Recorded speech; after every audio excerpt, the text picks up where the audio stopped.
Estamos de volta, são 8h41 aqui pela Folha FM e, como você já sabe, ao vivo aqui, né, em 98,3, no Face, no YouTube, no Instagram. E agora nós vamos falar com os professores Jorge Gomes Coutinho, né, ele é cientista político, professor da UF, o Hamilton Garcia, cientista político, professor da UENF. Neste bloco a gente reservou a pauta nacional para ser debatida, para ser conversada, para a gente tentar entender, né, esse primeiro turno das eleições brasileiras. Eu chamo o Aloysio Abreu Barbosa. Faz a gentileza, Aloysio, de abrir esse bloco aí, por favor. Vamos lá, gente. As pesquisas. Eu fiz pesquisas, estou falando pesquisa desde o início do ano. Se há algo que marca a trajetória de Lula entre as pesquisas e a urna, é a estabilidade, né? Ele chegou com o que ele sempre teve de votos, né? Teve nas 2 semanas anteriores à semana da eleição uma leve, não foi uma onda, foi uma marola. Subiu aí 2 pontos em todas as pesquisas. E teve na urna, projetava a possibilidade dele vencer no primeiro turno, isso foi confirmado. Ele não venceu por exatos 1,47 mais um voto. 1,47 pontos, né? Por cento mais um voto. Agora, as pesquisas erraram muito, e vão ter, com alguma justiça, a sua credibilidade afetada por isso, e digo isso como alguém que sempre acompanhou e sempre confiou muito em pesquisa. Subestimaram muito a votação de Bolsonaro, né? Ele ficou com 43,20% dos votos válidos, quando nenhum instituto colocou ele nessa casa dos 40. Ele estava na casa dos 30 em todos os institutos, né? Todos, né? Pelo menos os confiáveis, né? Os sérios.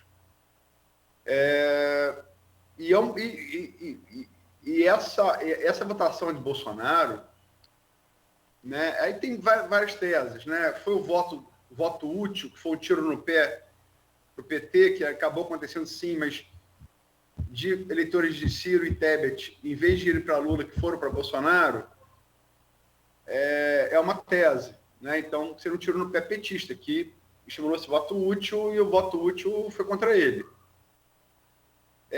Nesse sentido, só para passar para a análise de vocês, eu queria atentar que foi uma coisa assim que eu vi, me chamou muita atenção, muita atenção. A Datafolha foi ali em setembro, meados de setembro, fez uma das várias pesquisas que ela fez. Um dado me chamou a atenção, eu queria colocar ele aqui para debate. A questão da rejeição, né? Você tem que olhar o quê? O número ali, o final, né? Bolsonaro ali acima de 50, Lula 40 e pouco, né?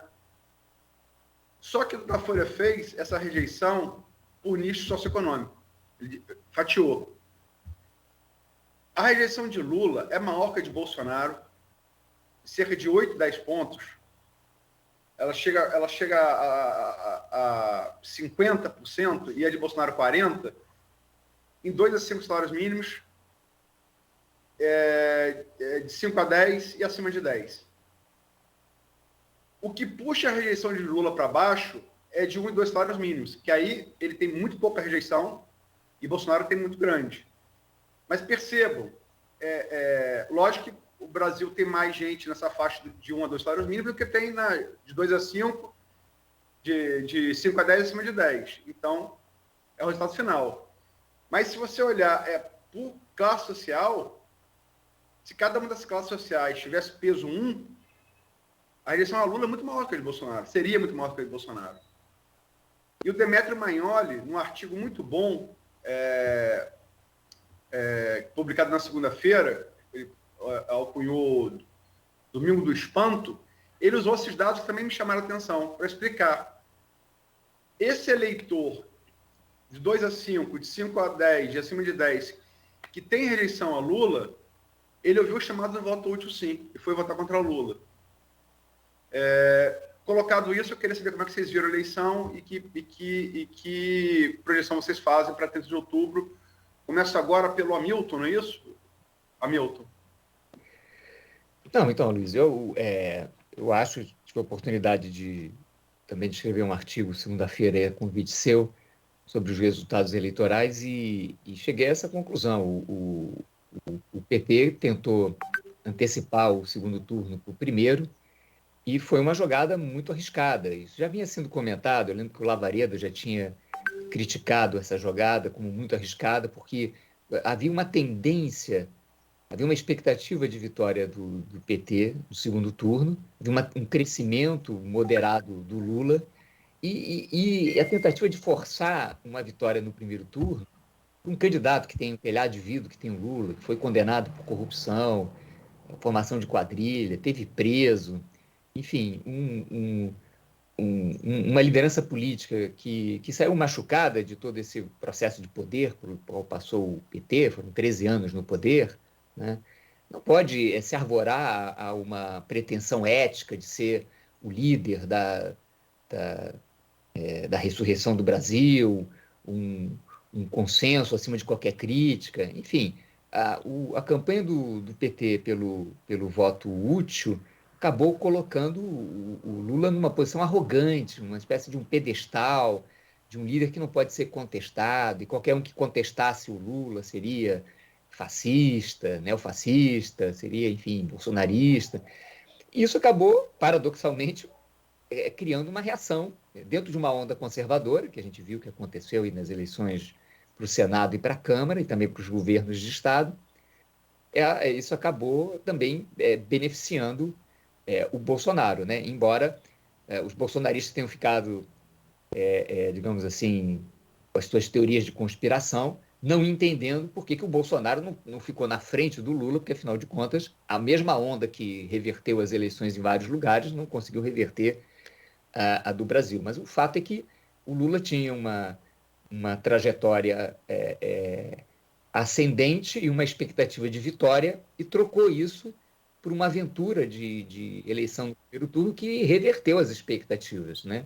E colocou agora o Bolsonaro numa expectativa de ascensão, né? E o Lula numa posição mais defensiva de manter a sua aritmética, né? A sua vantagem aritmética. Então, o Lula sai vitorioso do primeiro turno, né? Mas ele sai com uma reversão de expectativas, que me parece ter sido um erro de campanha, né? Dá para reverter? Sim, dá para reverter. O problema é que é preciso tirar o Lula do pedestal, né? Não dá para fazer campanha de salto alto. O Lula tem que... Não dá para fazer campanha do tipo, quem vota...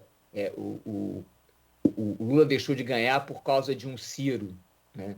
Ou por causa de uma Simone Tebet e mais alguma coisa.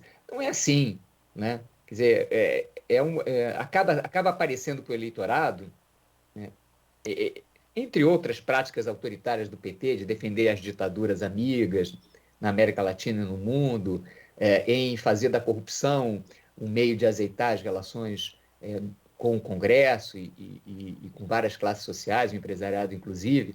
Quer dizer, acaba aparecendo um reforço dessa imagem autoritária do PT, essa ideia de querer esvaziar o campo, digamos, democrático não alinhado ao PT. Se bem que a sociedade acabou fazendo isso, de fato, quando o PT se coloca nessa posição de acabar por exterminar, né, dar o tiro fatal na terceira via, isso aparece como arrogância, aparece como... reforça a ideia do não reconhecimento dos seus erros, reforça a ideia da autossuficiência, né? Afinal, vamos lembrar que essa guinada do PT ao centro foi um recolhimento de náufragos, né? Com exceção mesmo quando a gente olha para a Marina, né? Que tem uma pauta ambiental, no fundo ali são todos náufragos, né? Ou é náufrago da candidatura do Dória, lá em São Paulo, como no caso do Meirelles, né? Ou é o náufrago das alternativas da terceira via, como o Cristóvão e outros. E não houve ali, o PT não fez uma frente democrática, ele fez uma frente ampla da candidatura do Lula, incorporando o Alckmin, ele próprio outro náufrago, né, do PSDB. Então, o PT reafirmou a sua arrogância, o seu autocentrismo, como o maior partido da oposição, teria a responsabilidade moral de liderar a oposição, a constituição de uma frente antibolsonarista, né, de uma frente democrática, discutido programaticamente. Então, eu acho que esse segundo turno, o Lula tem a chance agora, e parece que ele percebeu isso, de ir conversar com os partidos políticos, que ele se recusou a fazer, os partidos políticos que são críticos ao PT, e com essas lideranças políticas para tentar compor aquilo que ele não foi capaz de fazer. Né? E isso é decisivo, porque, como disse o Aloysio, ele perdeu a possibilidade de fechar essa eleição numa situação mais confortável por pouco voto. Né? Quer dizer, eu acho que se ele tivesse saído do pedestal já no primeiro turno, ele teria levado tranquilamente nesse primeiro turno, né? Tranquilamente, né? E agora, ainda por cima, vai ter que enfrentar o segundo turno com expectativas não muito boas para a campanha dele. Mas acho que dá para reverter, é uma questão de sair do pedestal. Antes de passar a palavra para o George, eu citei o artigo do Demétrio, porque para jogar essa coisa da rejeição, que a gente vai fica muito no resultado geral, e quando você fatia, você vê que o buraco é bem mais embaixo, esse buraco bem mais embaixo, ele apareceu na urna. Mas eu queria, como o Hamilton colocou, chamar a atenção do ouvinte, telespectador, artigo muito bom que o Hamilton publicou também, está no meu blog Opiniões, está no Folha 1, ele escreveu no dia da eleição, já com o resultado da urna, publicado no dia seguinte, na segunda-feira, que é a festa da democracia, o reverso feiticeiro. Artigo do Hamilton, que está muito bom, realmente. Então, dito isso, Jorge, como é que você analisa? Bom, eu acho que o cenário nacional ele tem uma complexidade, né? Que inclusive está expressa na fala do Hamilton, né? Eu concordo com vários pontos que o Hamilton colocou, e eu acho, num primeiro momento, em termos de vencedores ou perdedores, eu acho que a gente pode dizer que há um movimento, né, no Brasil, no campo da direita e da extrema-direita, que ele foi bastante vitorioso na soma dos resultados do primeiro turno. Acho que isso já de antemão. Né? A gente, para poder discutir o detalhamento disso, eu teria que olhar, inclusive, questões, né, das dinâmicas de disputa de poder regionais, estaduais, mas também ajuda a compreender como que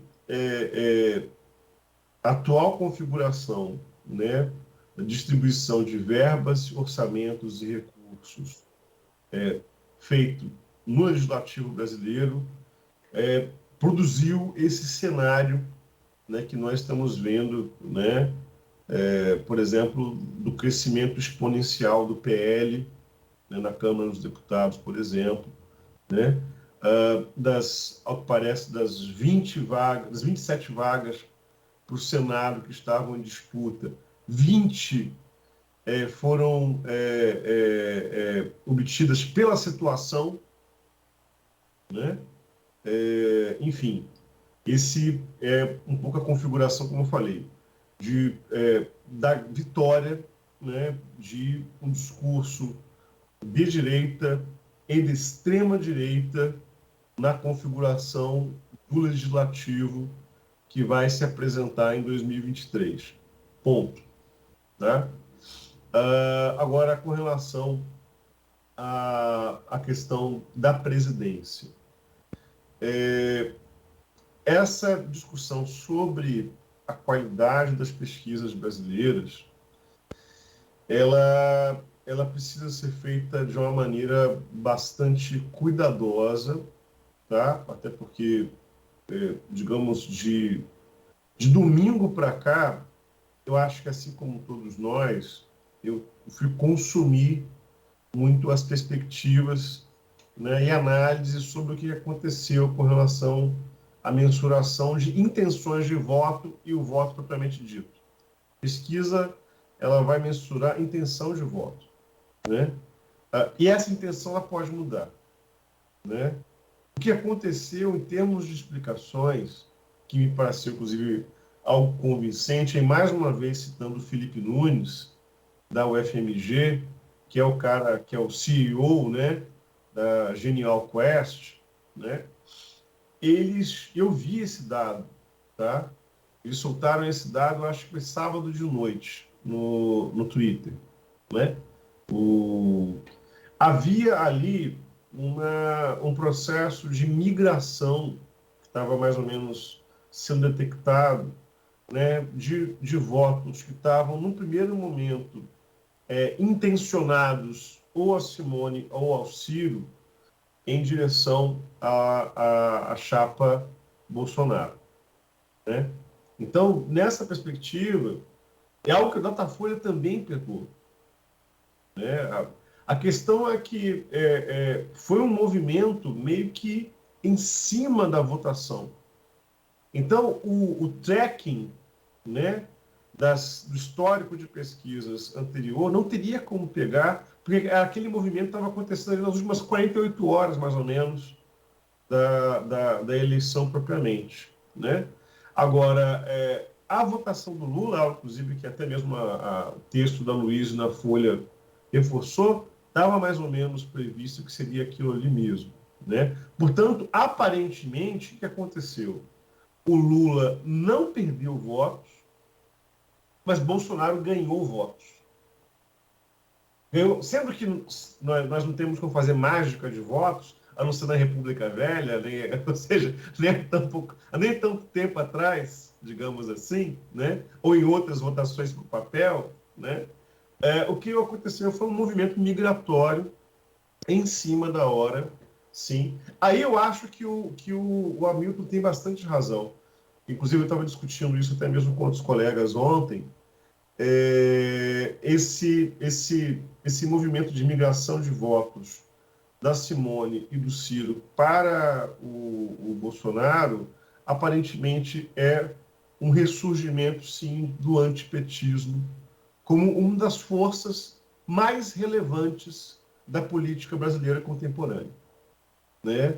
Eu acho que essa hipótese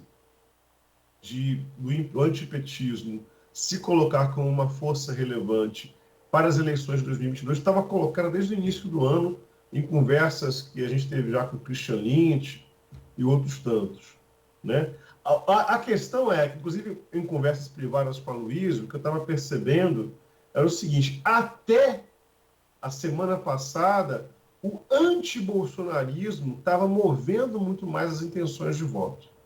A questão é que, em cima da eleição, o antipetismo se colocou como uma força também relevante, bastante relevante, e gerou esse movimento migratório de votos, né, para o incumbente, para Jair Bolsonaro.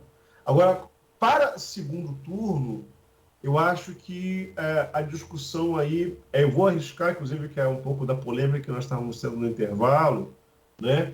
Eu vou arriscar o seguinte: e se Jair Bolsonaro tiver chegado ao teto, né? E se, né, o antibolsonarismo ainda for uma força mais potente do que o antipetismo, que é disso que se trata nesse momento, né? O que nós temos não é nem tanto as virtudes do lulismo ou as virtudes do bolsonarismo.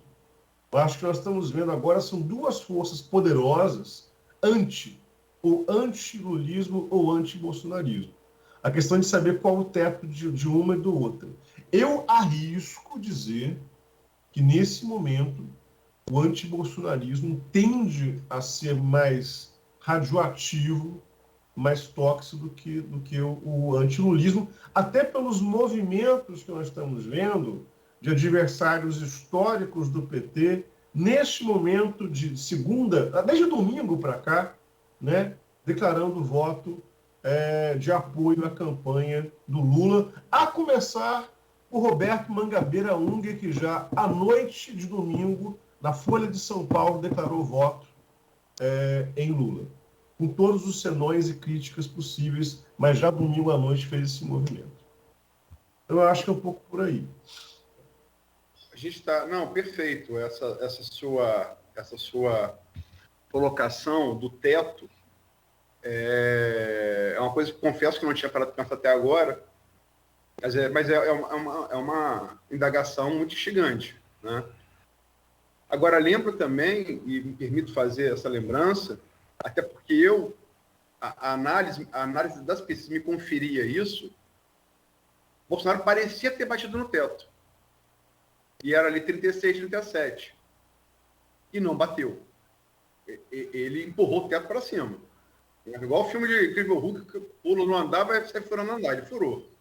Né? Justamente isso, Aloysio. O que aconteceu foi isso. O teto de Bolsonaro subiu. Né? Agora, a questão é, será que já não chegou no limite de 44%, 45%?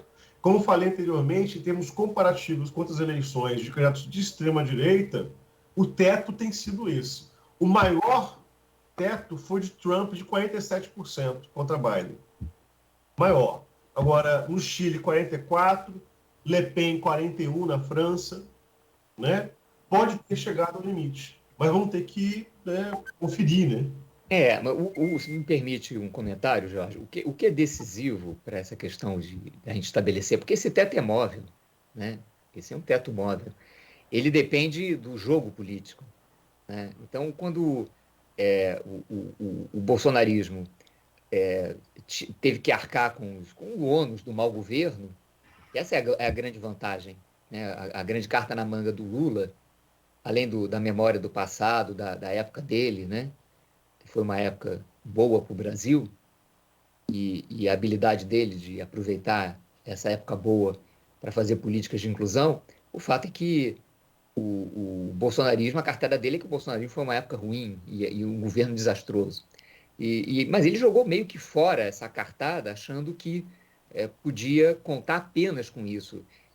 Faltou calcular que o PT é um partido também fragilizado e que teria que se moderar, né? Teria que se conter para conseguir captar toda essa força crítica do antibolsonarismo. Né? E esse foi o erro de cálculo. Quer dizer, não se mostrar aberto para a interlocução com o centro político de maneira efetiva, né? Alguns analistas dizem, não, mas o povo não está preocupado com o programa. Não, o povo, em geral, não está preocupado com o programa, mas existe uma camada média preocupada, né? E ela foi decisiva nesse momento, não só para não dar o primeiro turno para o Lula, como para reagir negativamente à pretensão do PT e reagir com o voto no Bolsonaro. Essa questão é que está em aberto. É em que medida essa reação vai continuar ou o PT vai desarmar essa reação. Então tem que são o famoso sandália franciscana, né? Se o Lula sair do salto alto e colocar a sandália franciscana, o Bolsonaro já sinalizou que vai tentar, não sei se ele vai saber, ele vai cair com a sandália, vai tropeçar na sandália franciscana. Mas a primeira declaração que ele fez depois da derrota vitoriosa dele demonstra que ele agora tem consciência que ele tem que fazer a campanha Paz e Amor e tentar provocar no Lula seus piores instintos petistas de autocentrismo, né? E de egoísmo partidário. Né? Então, vamos ver. Aí vai ser muito uma luta de nervos aí, né, nessa reta final do segundo turno. Né? Eu acho que, eu já falei essa questão faz tempo, eu acho que agora que o lulismo vai sarneizar de vez.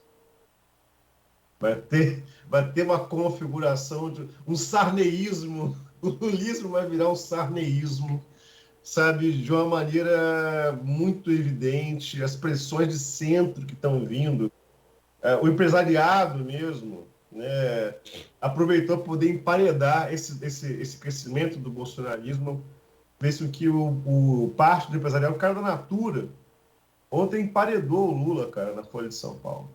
Então, vai desidratar bastante elementos programáticos de esquerda, isso não tem a menor dúvida. Eu vou pedir também, não chega no final, mas me permite, Nogueira, eu queria ouvir também a sua opinião. Você cobra a eleição há muito tempo como radialista, entende bastante também. E depois queria colocar mais uma questão aos nossos dois entrevistados para terminar. Mas queria antes saber a sua opinião. Tá, eu consegui ver nesse primeiro turno essa questão da debandada aí dos eleitores do Ciro e da Simone pro Bolsonaro. Eu não estou defendendo os institutos de pesquisa, não, eles também precisam rever. Ontem eu passei o dia inteiro, ou a tarde toda, vendo entrevistas dos CEOs, diretoras dos institutos, tentando justificar. O momento é um retrato, a pesquisa é um retrato, a eleição é um filme, vários termos, mas eu acho que é preciso reforçar. Questionaram sobre telefone ou presencial, enfim. Nessa migração de voto, ela foi também, acredito que depois das últimas pesquisas. E repito, não faço nenhuma defesa aos institutos, não. Isso no sábado à tarde, isso no domingo na hora de votar. Cara, eu consegui ver assim, eu consegui entender assim. E tive alguns contatos. No domingo eu rodei a cidade, alguns pontos vendo isso. Agora, eu andei somando aqui algumas vantagens. Pró-Lula, pró-Bolsonaro, segundo turno. E eu vejo assim muito claramente. E, gente, eu vou explicar. A máquina... mas numa eleição nunca se reverteu. Mas nunca tinha se feito tanto gol até Pelé chegar e fazer, e fez. Nunca se correu uma barreira de 100 metros antes de 10 segundos. O Zambolt foi lá e fez. Os paradigmas estão aí para serem quebrados. Nunca um presidente perdeu, conseguiu reverter as pesquisas ou reverteu a eleição para vitória, saindo atrás. Cara, tudo pode ter a primeira vez. E eu vejo as vantagens da máquina do Bolsonaro já sendo abusadamente usadas. E já começou a usar ontem. Ele anunciou o 13º desse programa Auxílio Brasil, que é o Auxílio Brasil. Obrigado, Luizinho. Em substituição ao Bolsa Família. Anunciou o 13º. Da onde vai sair o dinheiro, eu não sei, mas já anunciou. Ele vai antecipar. Qual é a próxima parcela do Auxílio Brasil? Dia 5 de novembro. Ele antecipou para 25 de outubro. Ele aumentou a quantidade de votos dele no Nordeste em 1.300.000. Ele vai baixar a gasolina de novo. Cara, ele vai mexer aonde doeu. Ele sentiu que o voto que não chegou para ele foi o voto do pobre. Ele ganhou bem em São Paulo e perdeu bem. Olha o que eu vou dizer aqui. E perdeu bem em Minas. Zema já declarou apoio. Hoje, se a eleição fosse hoje, Bolsonaro ganharia. É o que eu consigo ver, somando tudo isso, os prós e os contras. E olha, eu vi ontem na Globo News, vi Jovem Pan, dá vontade de tirar, mas eu fico até o final. O Lula, quem falou em salto alto aqui foi o Hamilton. O Hamilton falou muito bem. Teve a Natuza não fez ontem o central das eleições. Quem fez foi a mais... Mônica Waldvogel. E ela falou: eu tive um contato com uma pessoa que acompanhou a apuração da eleição sentado ao lado de Lula.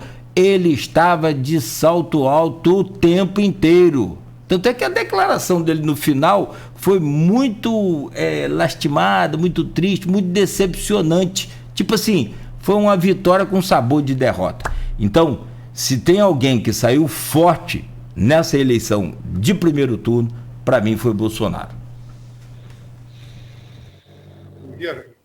concordo com quase tudo que você colocou, mas vou passar para os nossos entrevistados. Vou colocar só duas questões, uma de ordem pragmática mesmo e outra de ordem conceitual. De ordem pragmática, a gente já falou aqui no intervalo, né? Romeu Zema ontem, no início da tarde, ou foi final da manhã, não vou lembrar o horário, mas eu estava vendo ao vivo. Né? Foram vários entrevistados na Globo News. Primeiro foi Arthur Lira, mas o sinal estava ruim de internet, aí depois entrou Romeu Zema. Eu parei para ouvir, né? Porque Minas, o último presidente que perdeu em Minas, foi eleger o presidente, foi Getúlio Vargas, foi em 1950, faz um tempinho, né? Então, Minas é sempre importante. E ele declarou ontem o apoio, declarou o apoio a Bolsonaro. Nogueira falou que foi 600 mil, acho que foi um pouco menos, mas eu nem conferi, mas acho que foi 500 mil. Foi um pouquinho menos a vantagem de Lula. Só que a estratégia, e eu li de gente que conversou com fonte, tanto de Zema quanto de Bolsonaro, a estratégia é não só tirar essa diferença, como virar. Botar mais 1 milhão. Ou seja, só virar 1 milhão e 500, 1,5 milhão de votos, né? Enfim, essa questão de ordem pragmática, né? O apoio dos governadores. E Zema, eu acho que tem, no meu entendimento, pelo menos, quero saber de vocês, por óbvio, ele tem muito peso nessa balança. Embora a gente saiba, por óbvio, que transferência de voto não é mágica, né? Não é mágica.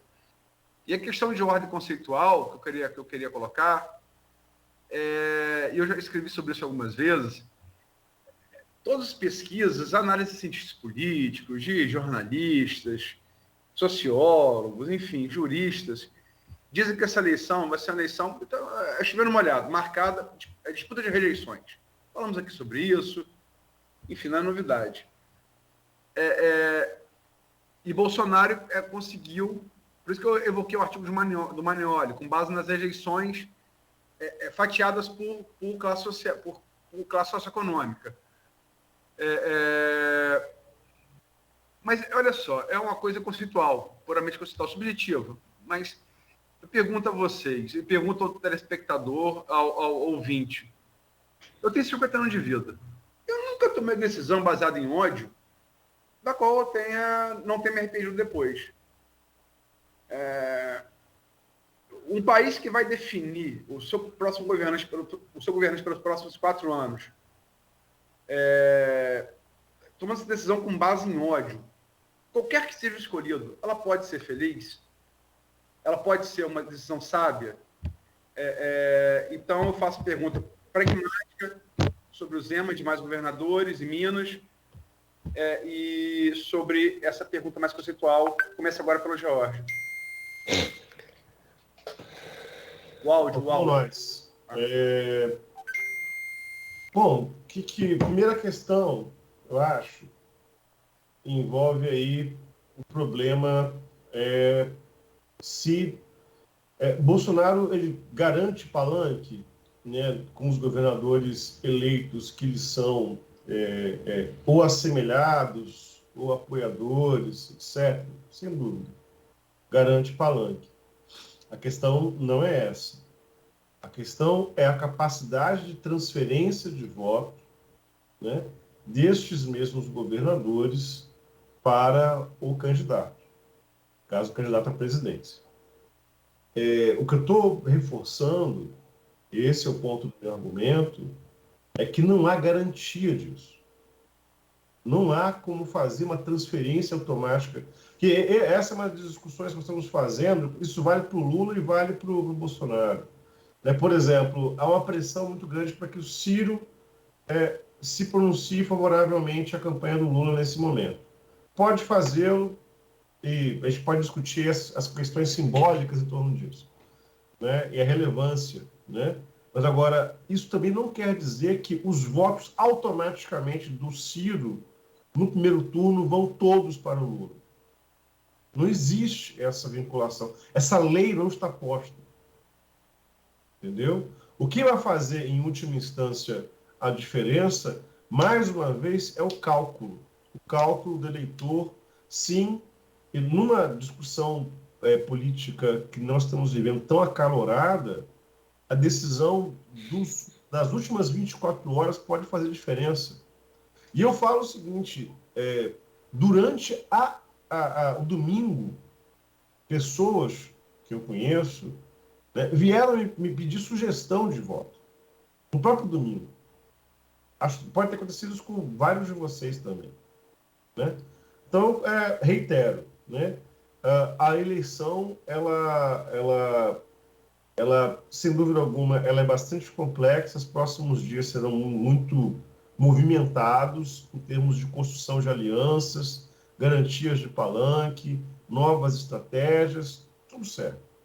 Mas agora, reitero que os eles vão ser aí definidores, né? Ou o anti-bolsonarismo ou o antipetismo em última instância. E, Aloysio, sobre o ódio ser um bom conselheiro, não é. Claro que não. Agora, eu concordo com você, e isso vale muito para as nossas decisões pessoais, éticas, etc. Mas, nesse momento, eu não sei se vai ter como fazer diferente em termos coletivos. Só isso. Então, concordo com você. Inclusive na pragmatização do conceito. Eu concordo. Hamilton? Bom, eu acho que o Cláudio tem toda a razão quando diz que as condições, mas eu vejo assim, as condições, há uma mudança de expectativa, né? Quer dizer, a expectativa dos apoios dos governadores eleitos, né? E das máquinas que eles, dos reeleitos, que as máquinas que eles comandam, né? A expectativa de poder que se criou em torno dessa onda conservadora, a expectativa em torno de... Foi a Dilma que falou, né, que cunhou a expressão fazer o diabo para ganhar a eleição, né? Inclusive foi punida por causa disso, cometeu crimes fiscais, orçamentários. Mas quem fez o diabo ao quadrado para se eleger foi o Bolsonaro, mas já numa situação em que a Câmara Federal blinda todos essas maquiavelismos, né? Quer dizer, desde o Temer que não se caça ninguém, né? E desde aquela famosa votação no TSE por excesso de prova, que não se pune, né? Que está claro que as instituições não são capazes de barrar esses excessos e esses atos ilegais, né? Então, mas eu vejo isso, Cláudio, como aumento das expectativas, né? Aumento das expectativas. O que me parece decisivo, porque a gente não sabe se essas expectativas vão se confirmar ou não, porque até então todo o saco de bondade do Bolsonaro não foi capaz de reverter totalmente a desvantagem dele em relação ao Lula, né? Deu um fôlego, né? Mas ficou muito aquém do que eles consideravam desejável, né? Eles achavam que era possível diminuir significativamente a diferença no Nordeste e essa diminuição foi pequena. Então eles partem, existe a expectativa de que isso possa funcionar, mas é só a expectativa. O que eu acho que realmente é decisivo nesse momento é a ideia, porque, na verdade, o PT tinha que ter feito uma frente de salvação nacional, uma frente democrática, de defesa da democracia. O problema é que o PT fala em defesa da democracia, mas, na prática, ele promove um movimento de se dar um cheque em branco em Lula. E o que foi derrotado nesse primeiro turno é a ideia de um cheque em branco para Lula. Lula não tem as condições éticas, morais e políticas para reivindicar isso, né? Agora, ele tem essas condições para liderar um processo, e não liderou no primeiro turno, né, para criar um diálogo entre as forças políticas, com o apelo popular que ele tem, balizar, sustentar esse apelo popular que ele tem na ideia de uma frente democrática para salvar o país. E não é uma frente baseada na defesa da democracia em abstrato, mas baseada num programa de solução de problemas. Esse é o calcanhar de Aquiles do Bolsonaro, né? O Bolsonaro não tem programa. Então, esse era o momento do Lula ter programa. Mas o raciocínio dos petistas é que ter programa é ruim, porque você vai ter que se comprometer com a solução de problemas. Eles preferem criar expectativas em relação à solução de problemas, ao invés de apresentar soluções para os problemas. né? Porque foi assim que eles fizeram atravessar os 14 anos, né? E foi assim que eles jogaram o país numa crise das mais sérias. Então, me parece que houve...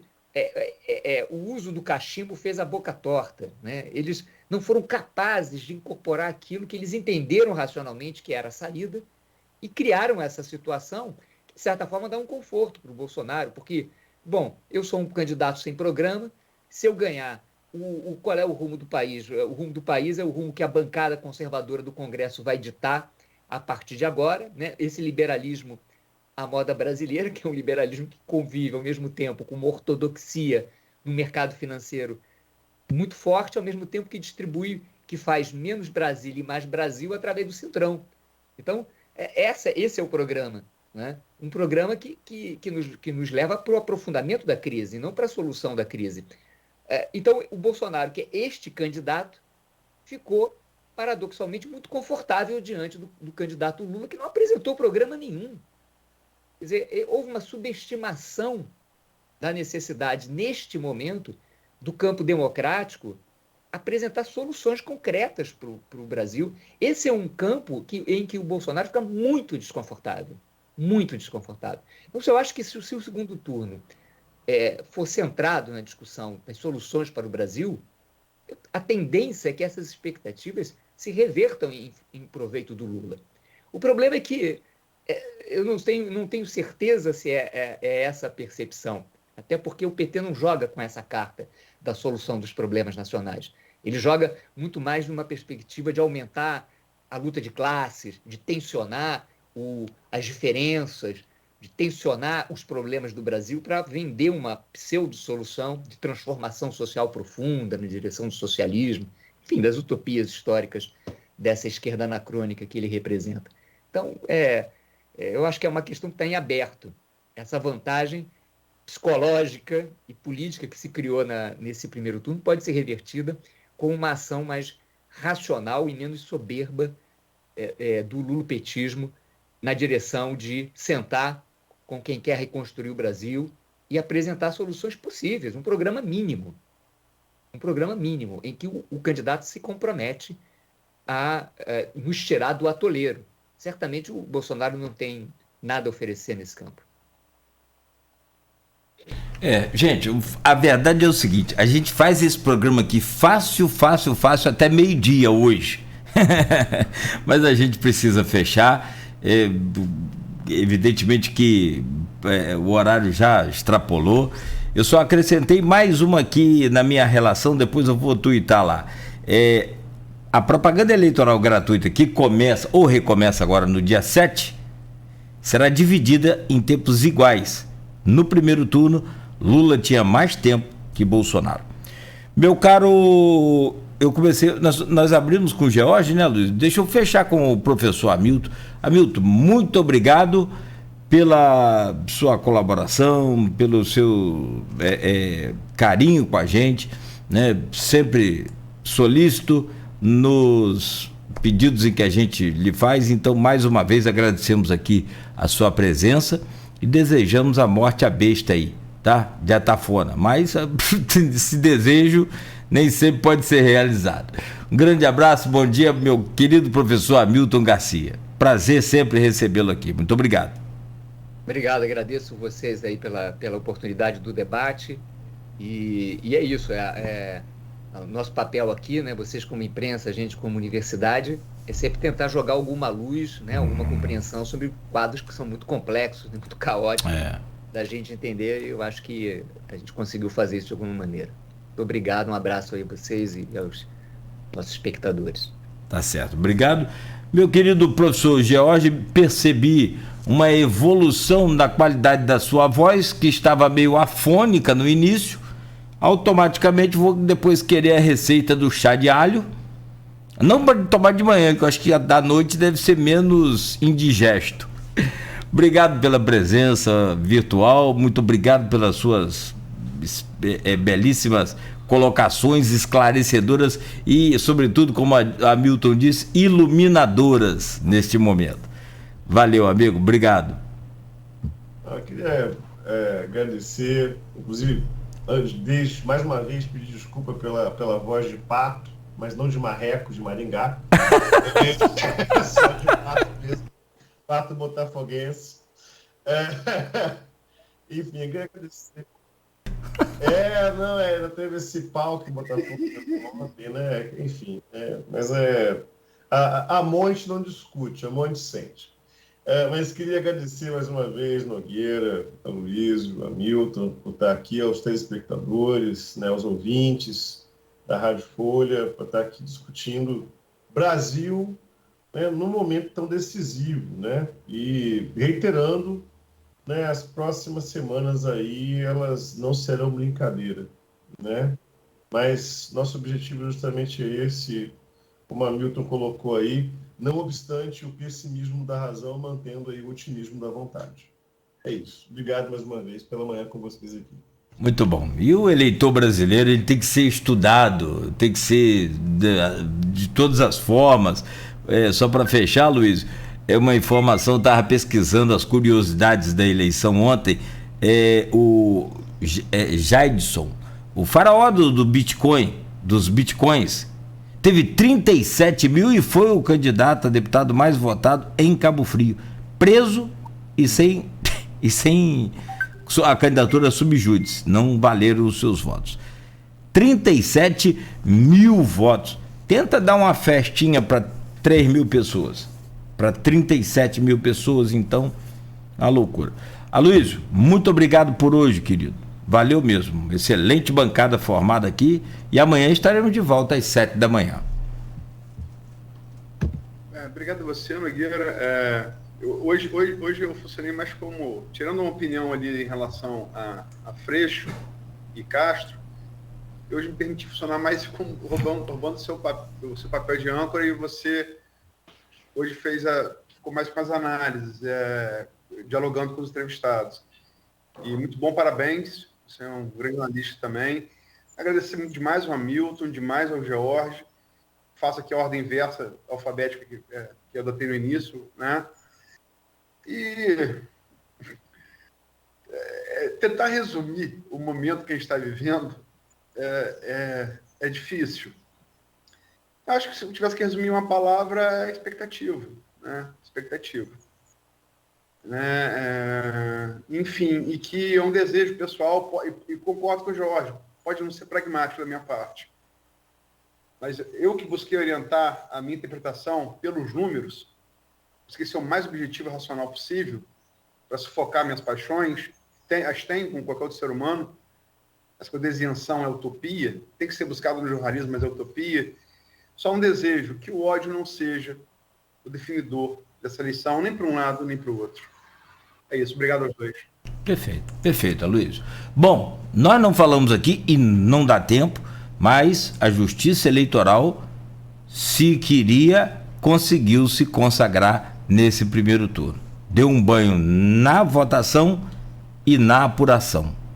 Foi extremamente eficiente. Acho que esse tema agora vai sair de pauta. Tomara, que não deveria nem ter entrado. Essa aí nada tá rolando, desculpa, tá rolando já. Já tá rolando? Áudio em grupo Bolsonaro de fake news dizendo que o Bolsonaro ganhou no primeiro turno. Ah, sim. Hackers russos descobriram. Mas Bolsonaro é amigo do Putin, rapaz. Como é que os hackers russos fizeram isso? Tá rolando, cara, em grupo bolsonarista hoje, com força. Meu Deus do céu, meu pai. Aí. Também tá rolando do PT essa desinteligência que é atacar Ciro, os eleitores de Ciro, culpando ele pelo fato do Lula não ter visto no primeiro turno. Você precisa de aliança, você parte para o ataque quem você precisa. Aí eu tô com o Hamilton, pelo amor de Deus. Tolice, porque mesmo se o Ciro tivesse embarcado, não queria dizer que aconteceria essa votação. Que o antipetismo é mais forte até que o cirismo. Para começar. Gente, olha, vamos fazer força e, claro, o nosso papel aqui e como fizemos e como não vamos nos cansar de fazer, que é desmentir toda essa indústria de fake news aí. A gente está aqui 24 horas no Grupo Folha da Manhã de Comunicação justamente para isso. Muito obrigado a todos mais uma vez, a você, motivo principal desse programa que nos ouve, nos acompanha nas redes sociais. Muito obrigado, todo o nosso carinho e gratidão.